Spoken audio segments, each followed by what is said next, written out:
Dios, te damos gracias en el nombre de Jesucristo, nuestro Señor y Salvador, por la oportunidad que tenemos con libertad de acercarnos a meditar en tu palabra y de esperar en ella el mensaje tuyo, la dirección tuya, la sabiduría y la instrucción de cómo vivir. Te suplicamos, Dios, que nos ayudes a todos los que estamos presentes y que nos bendigas para que sea tu Espíritu Santo el que actúe en nuestras vidas, hablándonos, Señor, lo que tu palabra dice y transformándonos, Señor, porque si no cambiamos, entonces estamos dejando de responder adecuadamente a tu amor y también estamos pensando que estamos bien, pero en realidad no estamos bien. Te lo suplicamos en nombre de Jesús. Amén. Amén.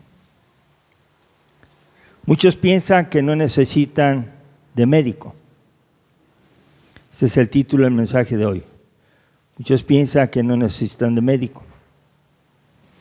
El Señor Jesús dice eso en su palabra, ¿verdad? Muchas personas creen que están sanas, pero están enfermas. También hay otras personas que saben que están enfermas, pero no van al médico. Y hay otras personas más que están enfermas, van al médico y no se toman la medicina. Entonces, esta comparación, esta ilustración, Jesús la usó como ejemplo para personas que piensan que no tienen pecado. Que les preguntan, ¿cómo estás? Y contestan, estoy bien. Y no es así, no es así. Personas que no piensan que no tienen pecado y si no reconocen su situación, no van a buscar a Jesucristo, no lo van a buscar. Cuando las personas niegan su problema de pecado, Jesús no puede salvarlos. Y entonces las personas seguirán siendo esclavas del pecado y el pecado los tendrá amarrados con cadenas y por más veces que digan, ya no quiero hacer lo malo, lo van a hacer. Porque no están acudiendo a Jesús para ser libertados del pecado. Y fíjense bien lo que voy a decir, escúchenme. Jesús dijo, si el Hijo de Dios los libertare, seréis verdaderamente libres. Entonces, ¿a qué vino Jesús? A dar libertad a los cautivos, a los presos del pecado. Y si alguien no puede cambiar su conducta, no es la responsabilidad de Jesús, es la responsabilidad de la persona que piensa que no es esclava. Y entonces hace un lado a Jesús y sigue haciendo lo que no debe. Un ejemplo de la Biblia claramente es, bueno, antes de llegar a eso, vamos a ver 2 Corintios 4:4 para respondernos por qué pasa esto. La Biblia dice en 2 Corintios 4:4, ¿por qué las personas no pueden ver su pecado? ¿Por qué muchas personas no pueden dejar su pecado? Y bueno, dice aquí, en los cuales el Dios de este siglo cegó el entendimiento de los incrédulos para que no les resplandezca la luz del Evangelio de la gloria de Cristo, el cual es la imagen de Dios. Si ustedes ven la Biblia, dice el Dios, y cuando dice el Dios está con minúscula. Siempre que nos referimos al Dios Todopoderoso, al Eterno, al Creador de todo, debe ser con mayúscula. Y aquí vemos que dice el Dios de este siglo. ¿Por qué? De esta manera de vivir, materialista, egoísta, peleonera, respondona, avarienta, todas esas cualidades tiene esta sociedad. Porque el Dios de este siglo cegó el entendimiento de los incrédulos. ¿Qué hace Satanás? No te deja ver, no te deja entender que lo que estás haciendo está mal. Hermanos, entonces ¿Quién es el único que puede convencer a alguien de que está mal? El Espíritu Santo. Él es el que habla al corazón de nosotros. Pero todavía, aunque hable, nosotros podemos decir, no quiero, no lo voy a hacer. Y entonces vivimos esclavos del pecado. Dice aquí que el Dios de este siglo ha cegado el entendimiento de los incrédulos. Y cuando digo incrédulos, estoy diciendo a la gente que no tiene a Cristo. Pero si una persona viene al templo por años, por meses, por días, y sigue esclavo del pecado, entonces uno se pone a pensar, ¿habrá entregado su vida a Cristo o será nada más alguien que asiste porque le gusta la iglesia? Y hay personas que les gusta la iglesia, pero no les gusta obedecer a Cristo. Y es porque puede haber incrédulos entre la iglesia. Todos los que estamos aquí deberíamos responder a Dios y alabarle, cantarle. No importa el tono, no importa lo afinado. Pensamos que los afinados están acá arriba para que nos dirijan y los sigamos. Pero recientemente, allá en Buenos Aires, cantamos y nos fuimos por un lado que no era y toda la iglesia estaba atorada, no podían cantar. Hasta que alguien nos dijo, así va. Entonces, no hay garantía de que seamos afinados siempre.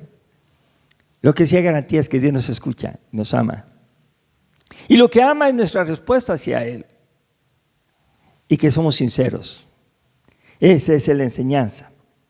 Pero fíjense cómo dice la Biblia en Juan 8, 39 al 47. Quiero leer este pasaje para poder hacer un breve resumen y explicar qué era lo que estaba pasando con los judíos, el pueblo de Dios, el pueblo escogido, los maravillosamente buenos delante de Dios, aquellos que Dios llamó para ser su pueblo y que en Él fueran benditas todas las naciones de la tierra. Dice así en Juan 8, 39 al 47. Respondieron y le dijeron, nuestro padre es Abraham. Jesús les dijo, si fueseis hijos de Abraham, las obras de Abraham harías, pero ahora procuráis matarme a mí, hombre que os he hablado la verdad, la cual he oído de Dios. ¿No hizo esto Abraham? Vosotros hacéis las obras de vuestro padre. Entonces ellos le dijeron, nosotros no hemos nacido de fornicación, un padre tenemos que es Dios. Me tengo ahí para decirles, ellos creían que su padre era Dios. Ellos creían firmemente que eran hijos de Dios. Fíjense bien, ellos estaban seguros de que eran de Dios, pero vamos a ver más adelante lo que dice. Jesús entonces les dijo, si vuestro Padre fuese Dios, ciertamente me amarías, porque yo de Dios he salido y he venido, pues no he venido a mí mismo, no he venido de mí mismo, sino que Él me envió. ¿Por qué no entendéis mi lenguaje? Porque no podéis escuchar mi palabra. Vosotros sois, fíjense bien lo que les dice, de vuestro padre el diablo, y los deseos de vuestro padre queréis hacer. Él ha sido homicida desde el principio y no ha permanecido en la verdad, porque no hay verdad en él. Cuando habla mentira, de suyo habla, porque es mentiroso y padre de mentira. Y a mí, porque digo la verdad, no me creéis. ¿Quién de vosotros me rasguye de pecado? Pues si digo la verdad, ¿por qué vosotros no me creéis? El que es de Dios, fíjense bien, el que es de Dios, las palabras de Dios oyen.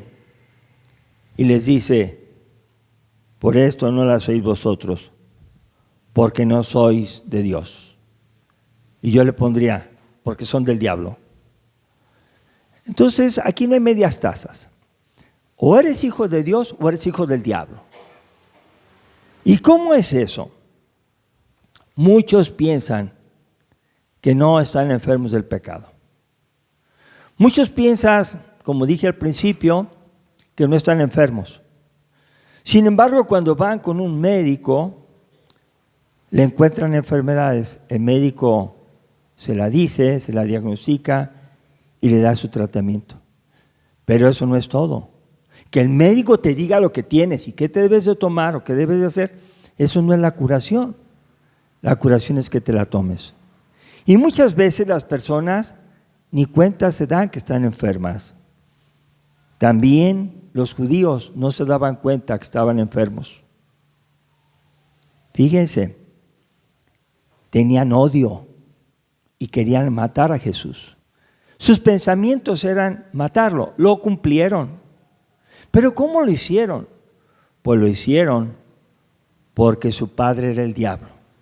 Entonces muchas personas que se dicen cristianas y brota de ellos agua amarga, brota de ellos sentimientos difíciles, pecado, enojo. Uno tiene que pensar, ¿debo arrepentirme? ¿Debo decirle a Jesús que sea mi médico, que me sane? Sí, así debe ser. El problema es que muchas personas dicen que conocen a Dios, pero no viven de acuerdo con el conocimiento que tienen. Son solo oidores y no hacedores. Esto los hace culpables. Hay personas que saben mucho de Biblia. Sí, te pueden dar clases de Biblia, pero su vida es una vida que no checa con lo que saben, no concuerda. Entonces, el apóstol Pablo, en este capítulo, lo que vamos a leer el día de hoy, es para demostrar, para aclarar que las personas son pecadoras. ¿Y quiénes son pecadoras? No solamente los gentiles, a los cuales los judíos les decían, los gentiles son como perros, no tienen valor. Los judíos pecaban de orgullo y se sentían muy salsas, muy santos. Pero la salvación que Jesús vino a traer es para todos. Pero nadie puede ir a Jesús si antes no le demuestran su pecado. Y Pablo quiso hacer eso en Romanos 1:18. Vamos a empezar a explicar ahí un poco. Ustedes tienen que leer en la casa y leer y pedirle a Dios dirección. Dice, porque la ira de Dios se revela desde el cielo contra toda impiedad e injusticia de los hombres que detienen con injusticia la verdad. La primera parte de este versículo, la ira de Dios. Y quiero decirles una cosa. La ira del hombre es una ira descontrolada, que golpea, que maldice, que dice cosas malas a las personas. La ira es el enojo y no lo puede controlar. Sin embargo, dice aquí, la ira de Dios se revela desde el cielo. Quiere decir que Dios se enoja, Dios tiene ira. Pero ¿saben cuál es la ira de Dios? La ira no se enoja contra nosotros como personas. ¿Saben contra qué se enoja? Contra el pecado que hacemos. A Dios le molesta el pecado que hacemos. Y tanto le molestó que mandó a su Hijo Jesucristo para terminar con el poder del pecado. Cuando Cristo muere en la cruz, derrota el poder del pecado. El Hijo de Dios nos liberta del poder del pecado. Entonces ya no hay excusa para decir, yo no puedo ser como soy, si les gusta. No es cierto. Si eres cristiano, tienes que decir, Cristo Jesús en mi corazón me va a libertar de ese carácter que tengo tan horrible.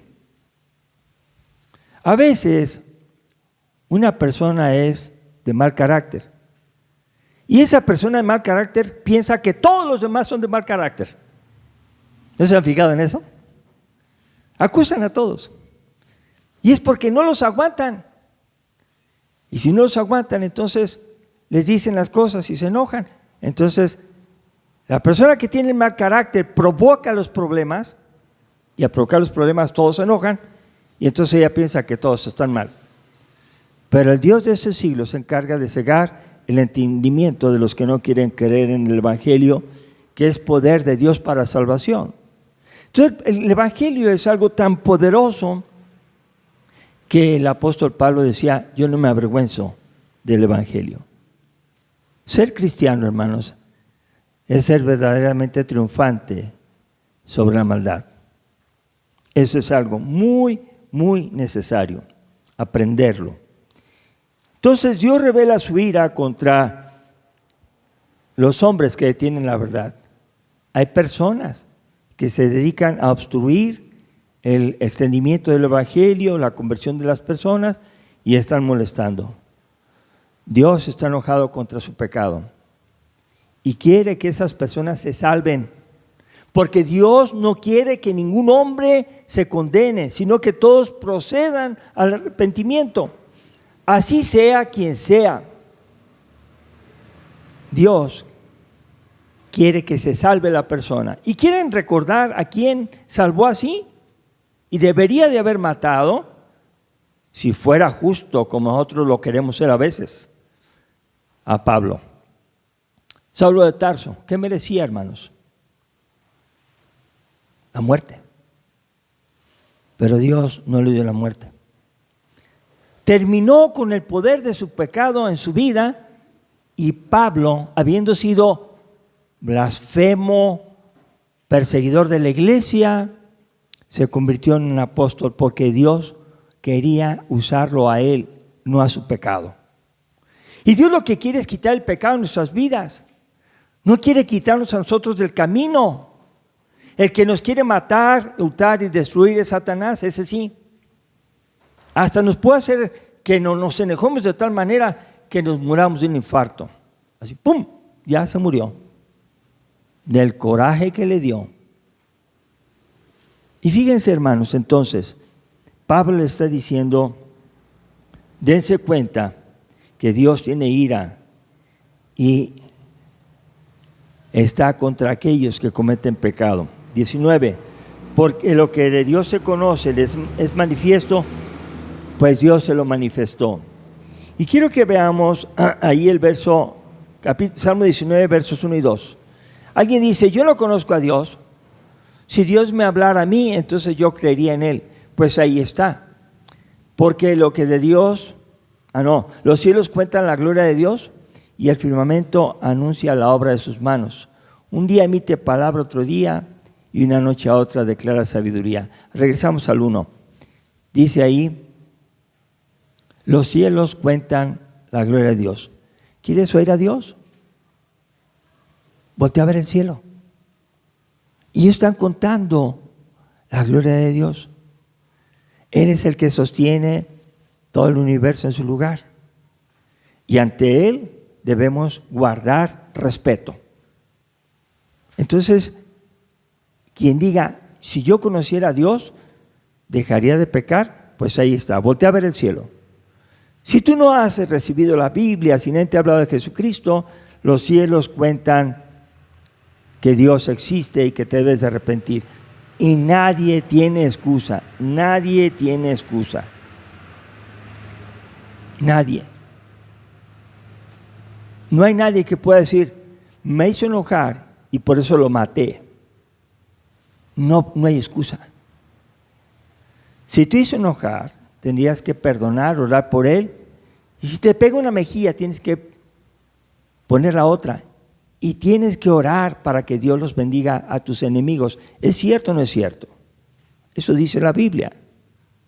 Por eso les digo que algunos están enfermos o enfermas de situaciones que los tienen esclavizados y no pueden dejar.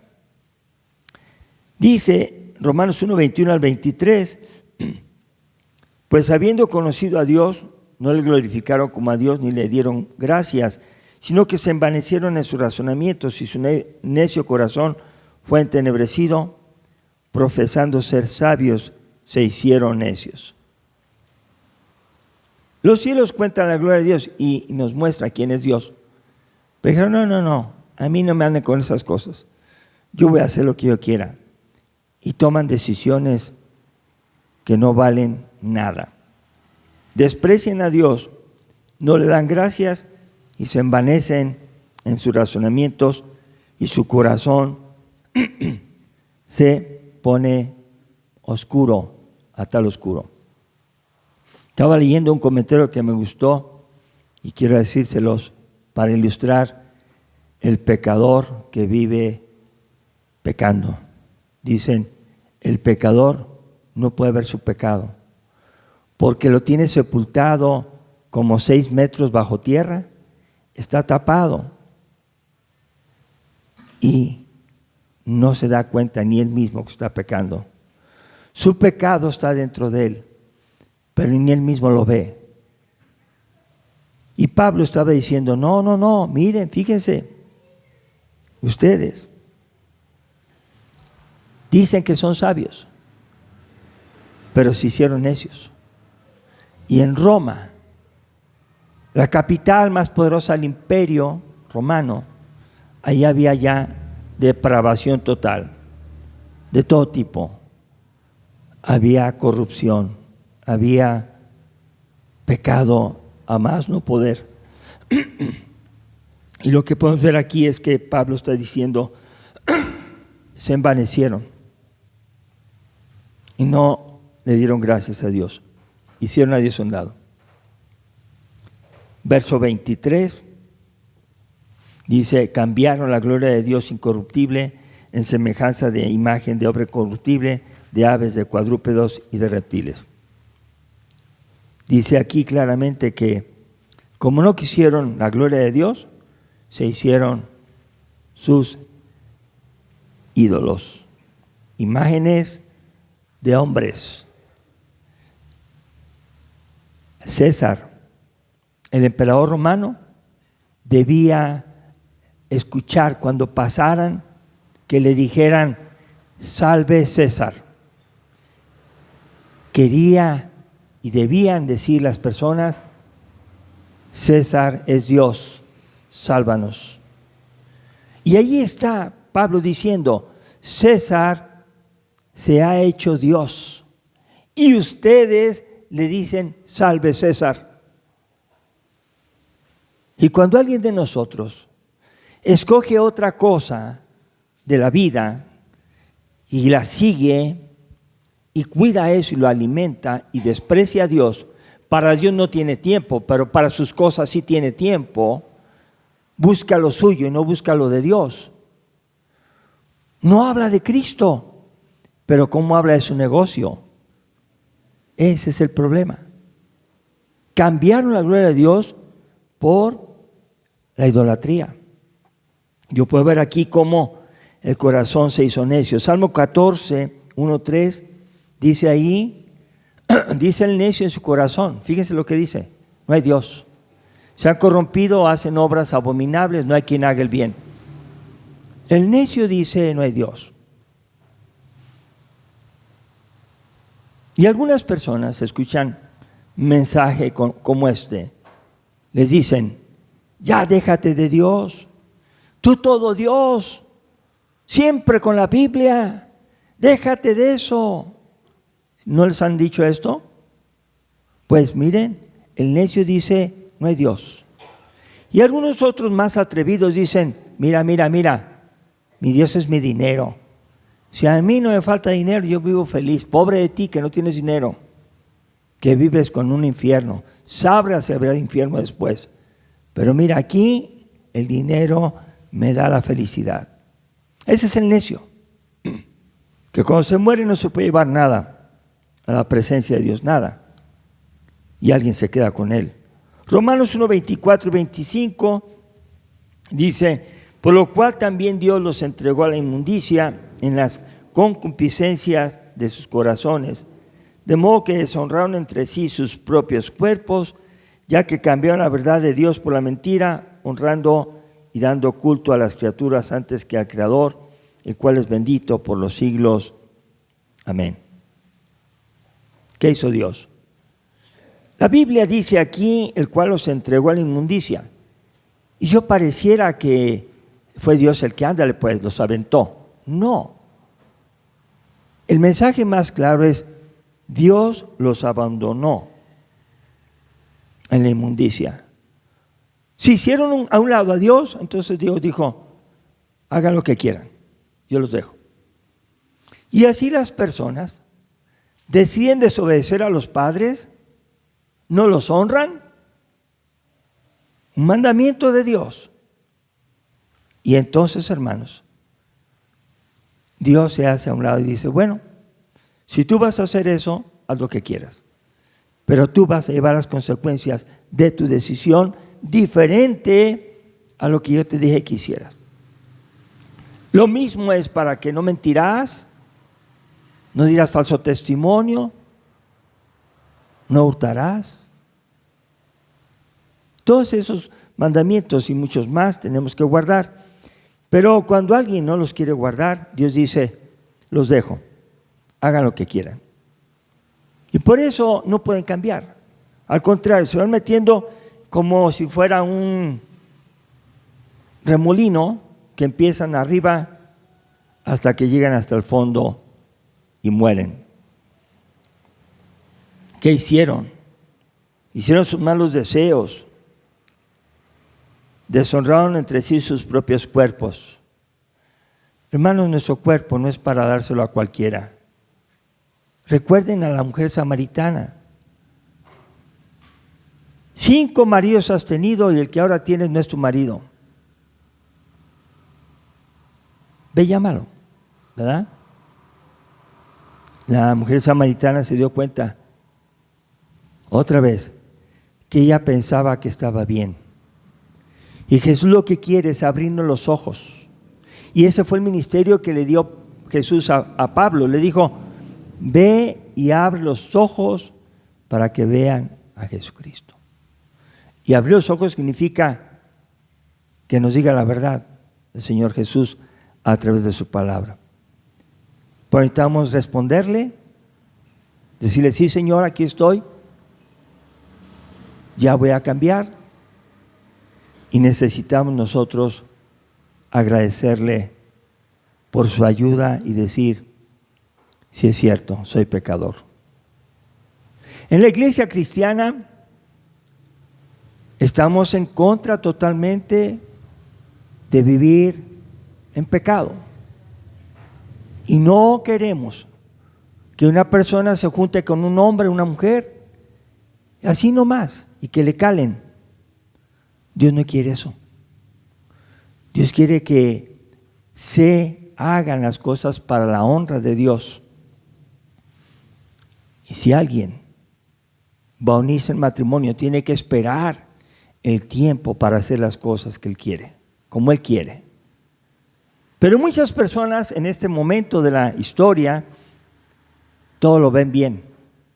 A lo malo le dicen bueno y a lo bueno le dicen malo. No tengo que explicar mucho de esto. Por eso Dios dijo, bueno, cambiaron todo, deshonraron sus propios cuerpos. Verso 25, ya que cambiaron la verdad de Dios por la mentira. Hermanos, la iglesia no está para hacer que se sientan bien. La iglesia está para decirles lo que Dios quiere que hagamos, aunque no nos guste. ¿Por qué? Porque eso es lo que quiere Dios, la verdad. Y la mentira es así bien fácil. Vas bien, no le haces, ahí síguele. Sigue con tu pecado. No. Y por eso muchos se van a retirar de la iglesia un día que ya no les guste el mensaje. Es que quieren que cambie, yo no voy a cambiar. Mejor me voy a otro lugar. Pero Dios no quiere que asistas a los templos para que tú seas quien vivas ahí feliz. Sino quiere que asistas, lo adores, le cantes, escuches su palabra y dejes que te transforme Él. Porque no podemos dar culto a las cosas del mundo, incluyendo al hombre, sino dárselo al Creador. Dios quiere que le adoremos solamente a Él. Y voy a concluir. Como un médico diagnostica una enfermedad a un paciente, aunque él crea que está sano, le receta medicina que lo va a curar. Aunque yo llegue y estoy sano, doctor. Pues mira, aquí tu examen dice que tú tienes un problema muy serio. No es cierto. Bueno, haz este tratamiento, no quiero. El médico no te va a obligar. Si estás hospitalizado, alta voluntaria, fírmale aquí, te vas. El médico no obliga. Pero el médico sí tiene la responsabilidad de decir, usted está mal. Si se va, fírmele aquí, porque se puede morir en cualquier momento. Así debemos decir nosotros los cristianos la verdad en amor y ofrecer la salvación de Jesús, porque Jesús es el médico que vino a buscar y a salvar a todos. Lucas 19:10 es un versículo que dice la misión de Jesús. El Hijo del Hombre vino a buscar y a salvar lo que se había perdido. Y cuando tú eres una persona que está en pecado, que está maldiciendo, que se está drogando, que está tomando, que está hablando malas palabras, que está fumando, tú tienes que decirle, mira cuánto Cristo te ama. Él dio su vida para librarte del infierno eterno, porque por tu culpa tú vas derechito al infierno. Si no te arrepientes y dejas que el Espíritu Santo te transforme, tú no vas a tener salvación. Y puede ser que cometas un pecado, pero otro día ya no, y otro día no, y así poco a poco vas siendo mejor. Aquí no queremos personas perfectas, queremos personas arrepentidas que cada día crezcan como crecen los niños, aprenden a caminar, a hablar, aprenden a trabajar. Segunda conclusión, oremos por las personas para que reconozcan su pecado, se arrepientan y crean en Jesús para su salvación. No hables mal de ellas, no te pelees con ellas, mucho menos con tus familiares. Ora por ellos y toma un tiempo para ser amistoso con ellas y decirles, Cristo les ama, yo también. Ellos van a decidir si se toman la medicina de Cristo o no. Vamos a ponernos de pie y vamos a orar. Dios, te damos gracias porque nos tienes paciencia, porque estás esperando que todos los que estamos aquí respondamos a tu amor a través de dejarnos transformar, usarnos para compartir el Evangelio a otros. Ayúdanos, Dios, a responderte bien. Cuando tú nos hablas al corazón, ayúdanos a decirte, Señor, que se haga tu voluntad y no la mía. Padre, también te suplicamos por aquellos que no conocen el Evangelio y que viven en problemados y queriendo meter en problemas a todo mundo. Rogamos por ellos. Sean desde las personas más sencillas de la colonia hasta los presidentes, hasta todos los gobernadores, para que ellos te conozcan. Pero sobre todo, Dios, ayúdanos a ser fieles a ti y a escuchar tu voz y a entender que tú, Señor, nos sanas del pecado, de su poder, nos libertas de la culpa y nos enseñas cada día a hacer tu voluntad. Y estás con nosotros todos los días hasta el fin. Y tú, Señor, nos vas a sostener con el poder de tu Espíritu Santo. Gracias, Señor Jesús. Amén. Dios los bendiga, hermanos. Vamos a orar.